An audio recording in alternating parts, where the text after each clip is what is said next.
गंगापूर धरण हे नाशिक जवळील गोदावरी नदीवरती बांधण्यात आलेले सर्वात जुनं धरण आहे. 1949 साली तत्कालीन मुंबई सरकारनं या धरणाच्या बांधकामाचा प्रकल्प मंजूर केला होता.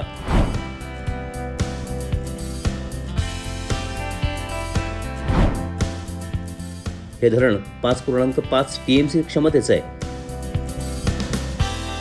धरणाची उंची 36.59 मीटर आहे, तर लांबी 3902 मीटर आहे.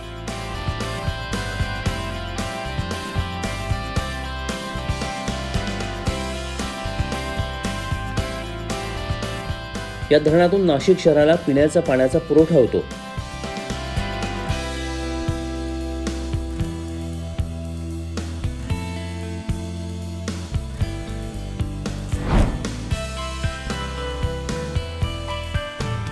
डोंगराळ प्रदेश आणि सुंदर नैसर्गिक परिसर यामुळे परिसरात अनेक स्थलांतरित पक्षी पाहायला मिळतात.